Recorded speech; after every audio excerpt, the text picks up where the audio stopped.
श्री स्वामी समर्थ. आपल्या या स्वामींच्या लीला या चॅनलमध्ये आपले खूप खूप स्वागत आहे. स्वामी कृपेने आपल्या सगळ्या चांगल्या इच्छा स्वामी महाराज नक्की पूर्ण करत आणि असेच नेहमी आपल्या सर्वांच्या पाठीशी राहूत ही स्वामींचरणी प्रार्थना. आणि आता व्हिडिओला सुरुवात करूया. आजचा अनुभव हा कोणाचा आहे हे माहिती नाही, पण हा अनुभव ऐकल्यावर नक्कीच तुमच्या अंगावर काटा येणार.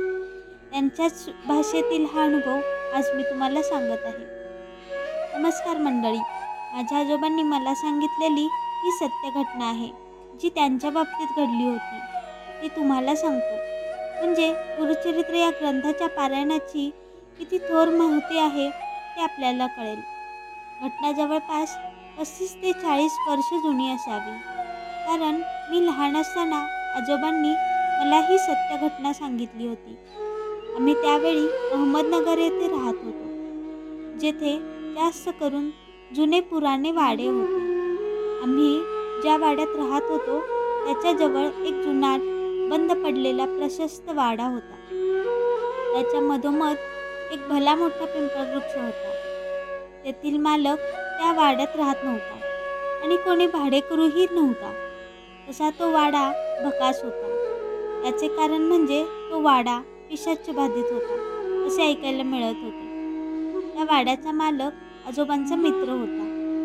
तो पुण्यात राहायचा आणि कधीकधी नगरमध्ये यायचा. एकदा बोलता बोलता त्याने आजोबांना त्याची व्यथा सांगितली. बघ श्रीकांत, माझा हा वाडा गेली बरीच वर्ष बंद आहे. आम्ही तेथे राहायला आलो की आम्हाला अनामिक त्रास होतो. भांडणे होतात.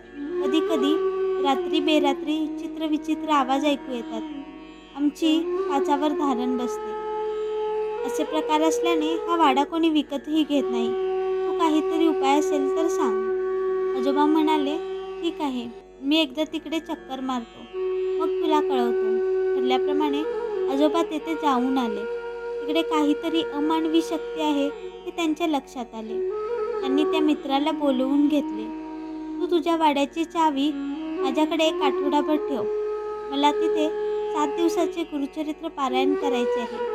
ते संपेपर्यंत तू तिथे येऊ नको. पारायण झाले की मी तुला बोलवीन.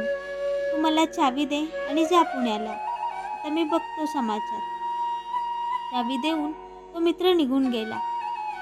आजोबांनी पारायण सुरू करण्याअगोदर वाडा साफ करून घेतला.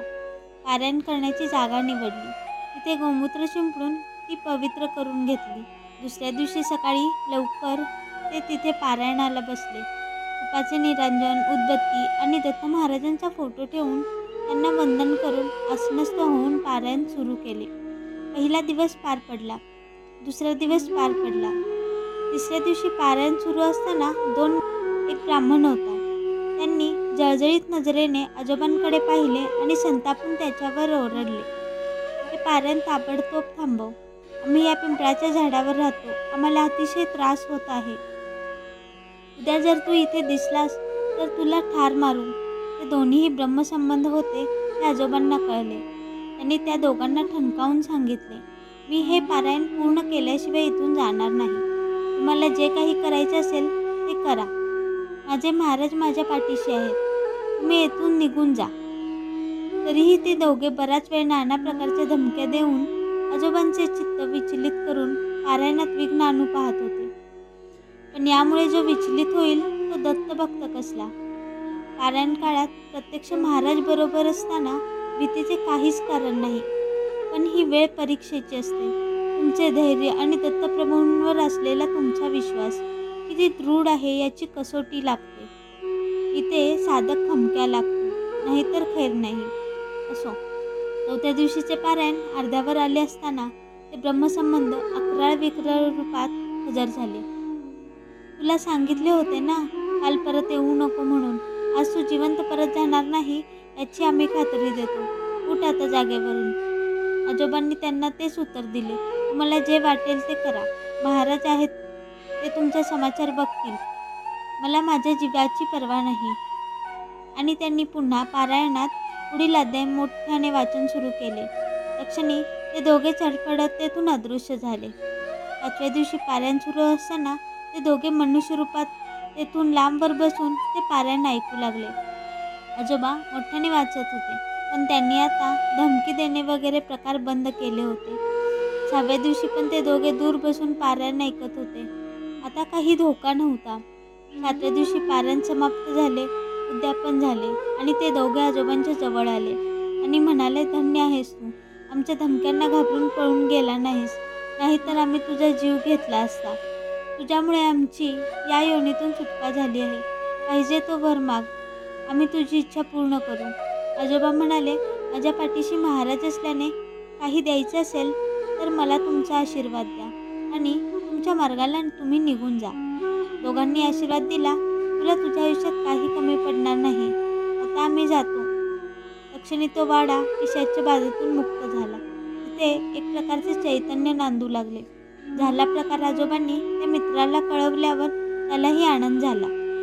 त्याने आजोबांचे आभार मानले. त्याचा वाडा त्याला परत सुपूर्द करण्यात आला. मंडळी, असा आहे गुरुचरित्र पारायण महिमा. वेळेस कठीण परीक्षांना तोंड द्यावे लागल्यास धैर्य सोडू नये. दत्त महाराजांवर दृढ श्रद्धा ठेवल्यास तुमचे कोणीही वाकडे करू शकत नाही. अवधूत चिंतन. श्री गुरुदेव दत्त. श्री स्वामी समर्थ महाराज की जय. असे स्वामींचे नवनवीन अनुभव व सेवेसाठी या चॅनलला सबस्क्राईब करा.